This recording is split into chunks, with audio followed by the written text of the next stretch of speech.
रायबरेली जिले का चर्चित रवि हत्याकांड एक बार फिर से सुर्खियों में आ गया है। पुलिस द्वारा नामजद अभियुक्तों के लाइसेंसी असलहे अब तक न जमा कराए जाने से मृतक के परिजन सहमे हुए हैं। परिजनों का आरोप है कि पुलिस पुराने ढर्रे पर काम कर रही है, अपराधियों पर उसकी मेहरबानी बनी हुई है।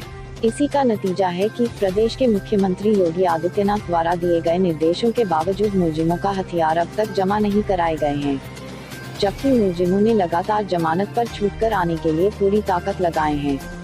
यदि वे जमानत से छूटकर वापस आ गए तो इन्हीं हथियारों का इस्तेमाल वो मृतक के परिजनों के साथ किसी बड़ी घटना के रूप में कर सकते हैं।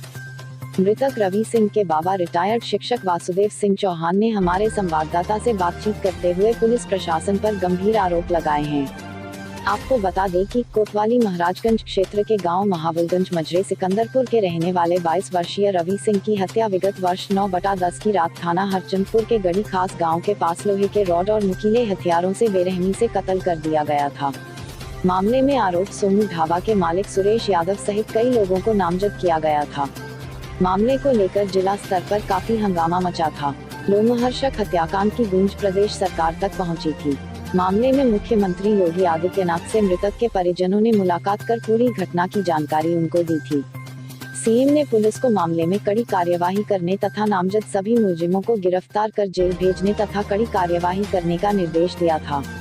पुलिस ने इसी मामले में सपा के पूर्व जिला अध्यक्ष आरपी यादव को भी अभियुक्त बनाते हुए जेल भेज दिया था। मृतक के बाबा वासुदेव सिंह चौहान का कहना है कि मुख्यमंत्री ने पुलिस अधिकारियों को सख्त निर्देश दिए थे कि नामजद मुलजिमों में जिनके पास लाइसेंसी असलहे हो उनके लाइसेंस निरस्त करवाकर असलहे जमा कराए जाएं। लेकिन अब साल भर बीतने को हैं, पुलिस ने अब तक एक भी अभियुक्त का असलहा जमा नहीं कराया है। इस बात को लेकर मृतक का परिवार काफी सशंकित है।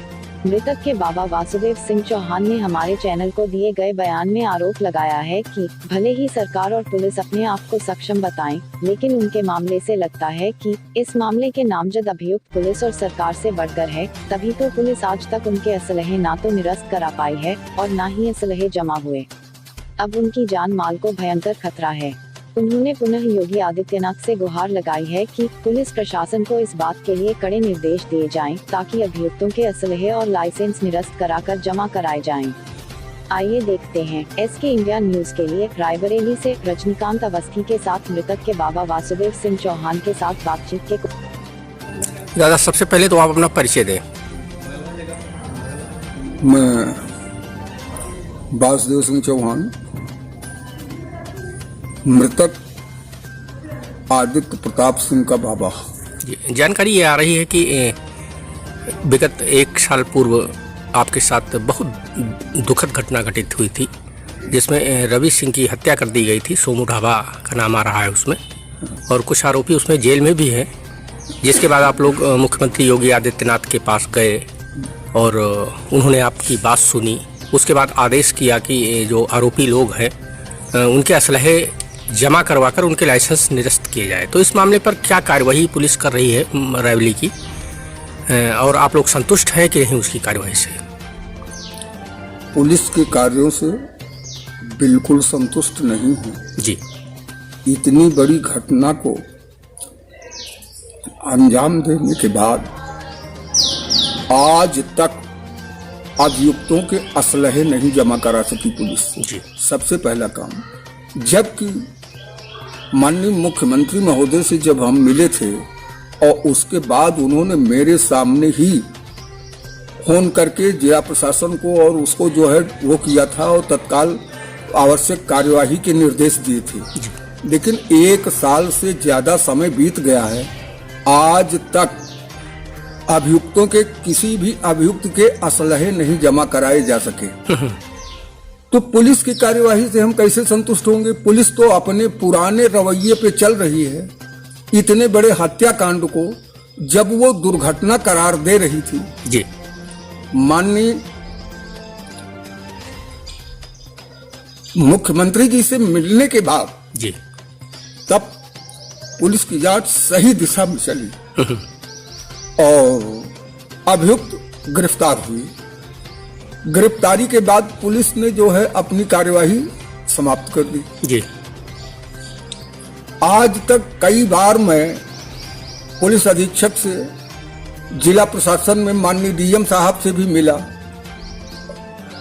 उन्होंने केवल आश्वासन दिया। असलहों के विषय में मैंने कहा कि हाई कोर्ट में अभियुक्तों की बेल चल रही है, बेल मिल जाने के बाद वो अभियुक्त अपने उन्हीं असलहों से हम लोगों को हत्या करवा सकते हैं। बिल्कुल वही असलहे लेकर जो पहले सोमू ढाबा में हुआ करता था, असलहों के दम पर घूमते थे और वहां जितने भी नैतिक अनैतिक ड्रग कारोबार से लेकर के अवैध असलहों तक की बिक्री की जाती थी, वही फिर होगा जी।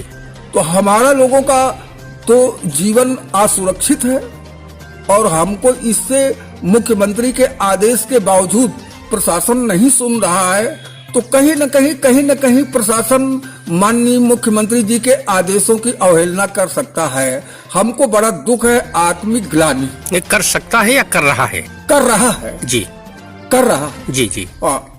और इससे आगे हम क्या कर सकते हैं हमारी समझ में नहीं आता कि कितने पावरफुल ये अभियुक्त हैं जी, जिनका कि प्रशासन एक रोंवा भी नहीं उखाड़ सकता जी। मैं ये समझता हूं कि सत्ता से ज्यादा ताकतवर अभियुक्त गण है जी, जहां पर कि प्रशासन की भी नहीं चल रही है। इससे आगे मैं क्या कह सकता हूं इसके विषय में?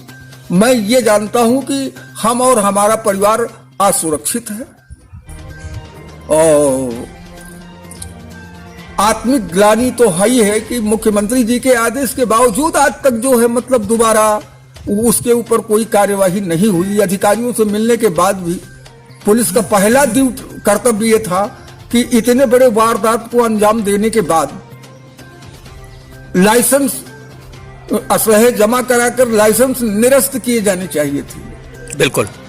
लेकिन लाइसेंस के निरस्तीकरण की बात तो दूर, आज तक असलहे नहीं पुलिस जमा करा सकी है। रायबरेली पुलिस आज तक असलहे नहीं जमा करा सकी।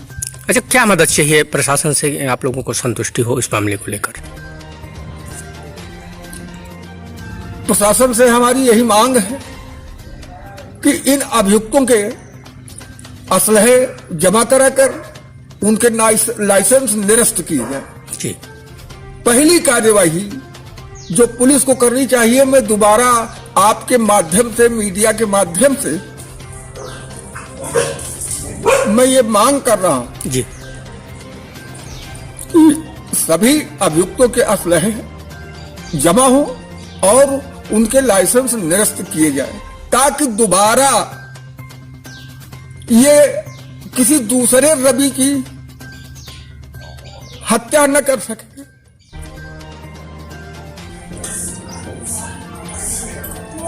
दादा, घटना के बाद आरोपियों को पुलिस ने रायबरेली जेल में रखा सबसे पहले, उसके बाद जेल की सिक्वेंसी कुछ आउट हुई जी। तो जिसके बाद इन लोगों को अलग अलग जेलों में शिफ्ट किया गया।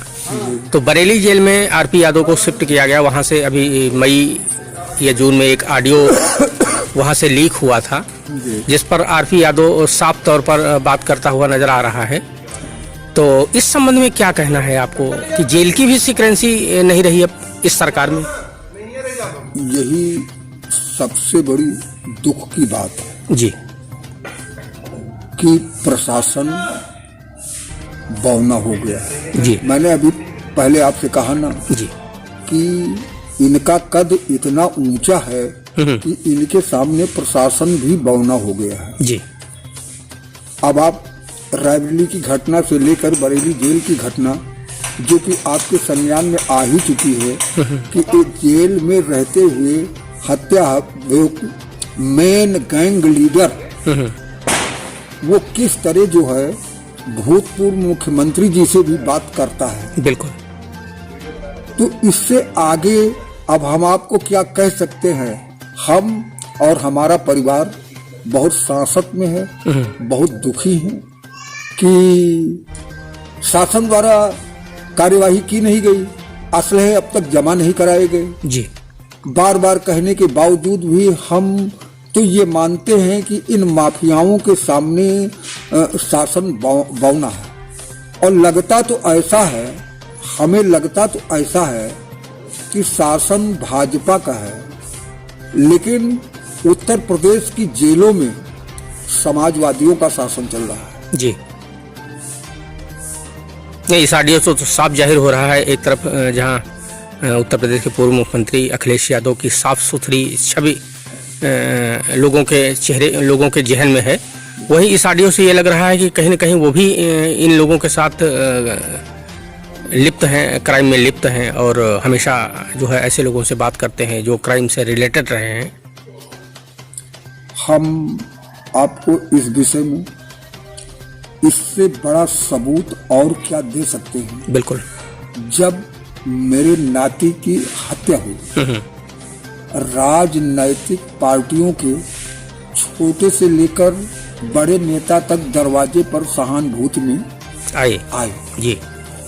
केवल समाजवादी पार्टी एक ऐसी पार्टी थी कि जिसका प्रतिनिधि मंडल हत्याभियुक्तों से मिलने के लिए होटल में भेजा जाता है, 5 विधायक 1 MLC। जी। पहली बार, दोबारा फिर जेल में मुलाकात करने के लिए जो है भेजा जाता है 6-7 लोगों का शिष्टमंडल। जी। माननीय अखिलेश यादव जी ने ही भेजा था जी उस प्रतिनिधि मंडल को। क्या माननीय पूर्व मुख्यमंत्री अखिलेश यादव जी ने ये नहीं करना चाहिए था कि पीड़ित परिवार के भी हालचाल हम जान लें? बिल्कुल चाहिए था, लेकिन एक भी बार न पूछकर हत्याभियुक्तों की हालचाल जानते रहे बराबर। जी। तो हम तो एक तरह से ये कहेंगे कि अब जैसा कि पहले हम सुनते थे, बुजुर्ग आदमी हैं हम, जी, सुनते थे कि समाजवादी पार्टी में माफियाओं और गुंडों की चलती है। उसका ये प्रत्यक्ष प्रमाण मैं आपको दे रहा हूँ। जी। समाजवादी पार्टी के शासनकाल का प्रत्यक्ष प्रमाण आपको मैं दे रहा हूँ कि माफिया और गुंडे जेल में रहकर भी किस तरह से स्वतंत्र हैं और सारी सुख सुविधाएं उनको उपलब्ध कराई जा रही हैं। तो हमें तो इसी बात की घबराहट है कि भाजपा की सरकार होते हुए भी ये समाजवादी पार्टी के लोगों का साम्राज्य जेलों में तो चल ही रहा है जी, बाहर भी चल रहा है। 1 साल से ज्यादा हुए असलहे नहीं जमा हुए, इसका मतलब जेल के अंदर ही नहीं, प्रशासन पे भी समाजवादी पार्टी का बोलबाला है। जी। चौहान साहब, हमारे चैनल के साथ बातचीत करने के लिए और जानकारी देने के लिए बहुत बहुत धन्यवाद आपका। Thank you.